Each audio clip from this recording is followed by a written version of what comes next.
Hello guys! Hello Aquarius! Welcome dito sa aking channel, Kapalaran888. Welcome! Alamin natin, para to sa lahat ng Aquarius. Okay, alamin natin Aquarius kung anong message ang kailangan mong marinig bago dumating yung second half ng August 2026.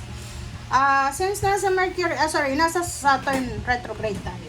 Ako, pumasok yung okay, so since nasa Saturn retrograde tayo, tapos there's eclipses. Ngayong August kasi eclipses eh. There's a lunar eclipse and the solar eclipse. So, ang nakikita ko sa'yo dito, if for example lang to if may mga past relationship kayo, may mga past issue kayo sa love life, like you're wondering diba? Yung parang nag-iisip ka, bakit kaya yung love life ko hindi nag-work? Okay, parang ganun. So, lalo kung babae ka,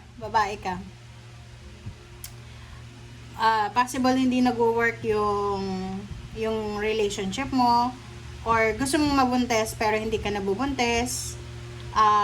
May negosyo kang gustong simulan pero nasisimulan mo naman pero hindi mo natatapos, parang ganun. So, yung Saturn retrograde sa'yo, it's either there's parang opportunity na balikan mo yung ex mo. Hindi yung balikan na kayo ay magiging kayo. Yung parang there's a reunion, maybe December or November, October, parang ganon, September. May mga reunion or yun, mababalitaan man yung ex mo, parang ganyan ganito. And yung sobra-sobrang pagkamuhi mo sa kanya, yung sobra-sobrang resentments mo, posibleng mapapawi siya, mag-heal ka. Kasi marirealize mo, atong solar eclipse na to,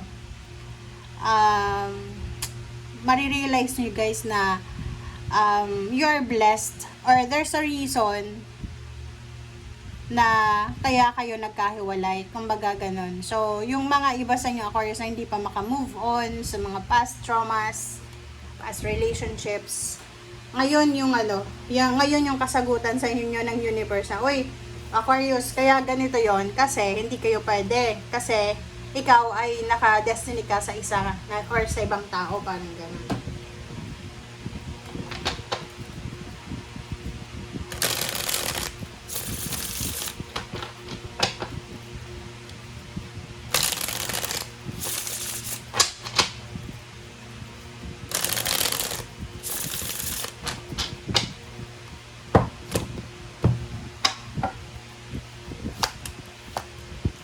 Okay, the Moon and Six of Cups, diba?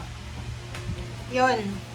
Yun ang bantayan mo guys, kasi sa 2 weeks na to, talagang yung mga past traumas, especially relationships, yung mga nangyari sa past, sa pamilya, sa karelasyon, sa friends, lalo yung mga na-betray sa inyo, yung fears nyo, yung takot. Halimbawa, in a relationship ka ngayon, may asawa ka, tapos yung ex mo, niloko ka, parang ganun. So, yung fear mo dati ay posibleng bumalik sa ngayon, 'di ba? Parang magbabalik yung takot mo na baka lokohin ako nitong asawa ko, or baka may experience ko ulit yung mga ganitong situation na na-experience ko dati, parang ganun. So, yun ang nakikita natin ng mga possibilities na mangyayari, or hindi sa mangyayari. Ito ay kumbaga babalik. Okay? Yung ganyang klase okay, 9 of Cups and the Emperor. Pero yung yung karmic mo lang na kailangan na bantayan is relationship. Pero yung trabaho, as is naman, maganda yung pasok ng trabaho or pera sa'yo.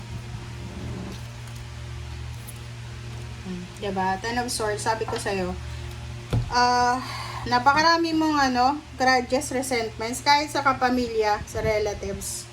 Parang ang dami-dami yung mga baon-baon na issue, parang ganun. So, sinasabi ng baraha sa'yo na huwag kang matitempt na maging bitter. Okay? Huwag kang matitempt na kumbaga ibalik yung grudges and resentments mo. As much as possible, ayusin, or kumbaga mag-focus ka sa finances mo kaysa doon sa mga mga nanakit sa'yo na parang gusto mong maghigante, ganyan, ganito, okay? So, umiwas ka din sa mga political, ano bang tawag dito, yung mga politics sa loob ng negosyo, loob ng trabaho, kasi if na-involve ka dyan, may involve ka sa mga malalaking away at gulo na pwedeng mawalan ka ng pera or pwedeng mawalan ka ng trabaho. So yun, mag-iingat ka. For Pentacles, yung 2 linggong ito ay magiging sobrang matipid.